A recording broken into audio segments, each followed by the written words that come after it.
Published in 1991, Jump and Other Stories is a collection of 16 short stories by Nadine Gordimer. Each story provides insight into how apartheid affected the people of South Africa. Featuring tales of tragedy, war, revolution, and love, the collection uses a diverse cast of characters to address systemic racism and offer hope for an inclusive future. Nadine Gordimer was a South African writer and political activist who was awarded the Nobel Prize in Literature in 1991. About the author. Nadine Gordimer, winner of the Nobel Prize for Literature in 1991, is a white South African writer who has chosen not to exile herself from the country of her birth. Her mother was English and her father a Jew, and she was born in Springs near Johannesburg. Gordimer's first volume of short stories, Face to Face, was published in 1949. Her well-known works include The Conservationist, joint winner of the Booker Prize in 1974, My Son's Story 1990, and Jump and Other Stories 1991. She published a collection of her major essays in The Essential Gesture in 1988. Gordimer's writing dealt with moral and racial issues, particularly apartheid in South Africa. Under that regime, works such as Burger's Daughter and July's People were banned.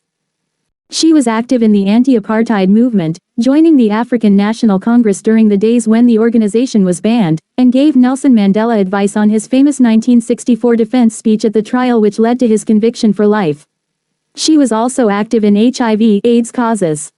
Plot summary. Jump tells the story of a white soldier confined to a hotel room as he waits to be freed and reflects on his life. As a youth, he joins a parachute club and revels in the thrill. The black community around the soldier's family rebels against an oppressive system, but the soldier's family is apathetic to their cause. After the black military gains more control, the soldier is arrested at the beach for taking photographs. He grows to hate the current government and leaves for Europe, where he organizes with others to fight a counter-revolution. He returns to South Africa and is complicit in horrific war crimes. Now captured, he gives the government information in exchange for his life and a second chance. In his hotel, he senses that chance will never come, and he contemplates jumping from his hotel balcony. Once Upon a Time is the tale of an affluent white family desperate to keep their house secure. As black people journey into their neighborhood looking for work, they add more and more security features to their home. Their final addition is lethal barbed wire along the perimeter of their home. After hearing the story of Sleeping Beauty, the family's little boy tries to navigate the barbed wire, like the prince in the story. The boy becomes trapped, and the barbed wire kills him. The Ultimate Safari centers on a young black girl in Mozambique whose village is attacked by bandits. She flees with her grandparents and her two brothers. To make it to safety, they sneak through a safari park where white tourists stay. They struggle to find food and become steadily weaker. The grandfather disappears into a field of grass one day and never returns. The rest of the family manages to survive and reaches a refugee camp. They stay there for years. The girl and her older brother go to school, but their little brother never regains his strength and cannot speak. The girl's grandmother says she will never return to Mozambique. There's no home there anymore, but the little girl hopes to return someday and remember her lost home. A bitter divorcee finds a beautiful ring on a beach in a find. He puts out an advertisement in the paper to track down the owner. Many people come to claim the ring, but the man sees they are lying. A middle-aged woman arrives later, and the man senses she's telling the truth. He gives the ring back to her. The two go out to dinner and eventually marry. My Father Leaves Home is the story of a Jewish boy sent away from his village to start a watchmaking business. He struggles to find work in a new country but eventually finds business selling watches to white and black miners. He marries an English woman who judges his upbringing and culture. In the end, the watchmaker's daughter recalls seeing her father treat his black employee cruelly, and the name of his childhood village is unknown to her. Some Are Born to Sweet Delight centers on Vera, a teenager in a well-to-do family.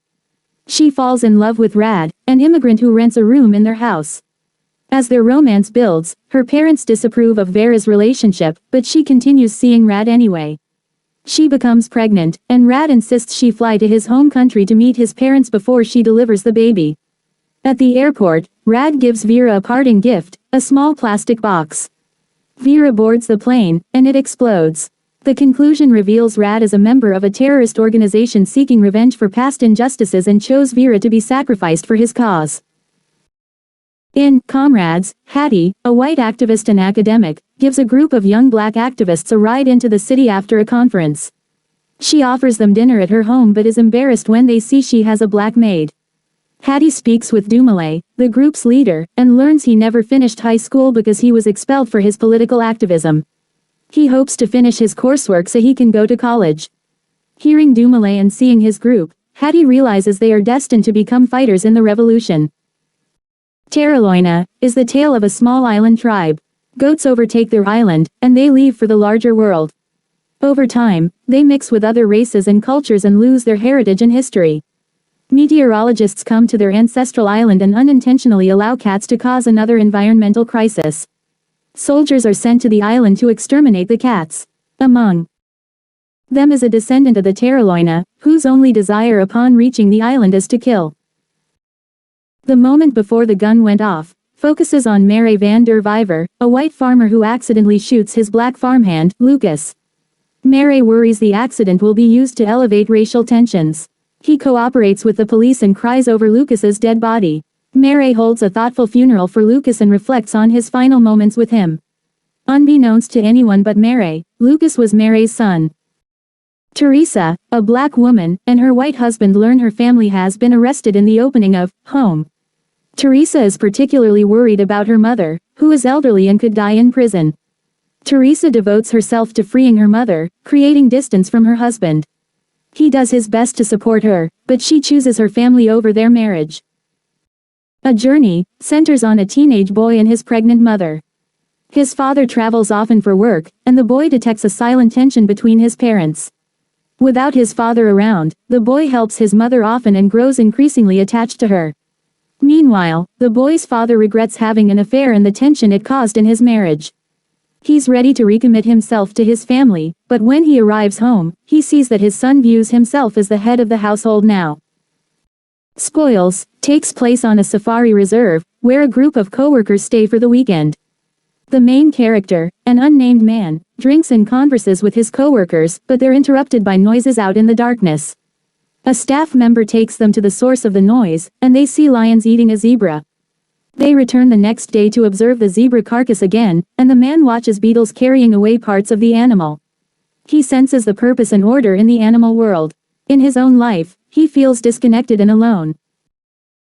Harry, a white political activist, and Sylvie, an affluent white suburbanite, meet on a bus after Sylvie's car breaks down.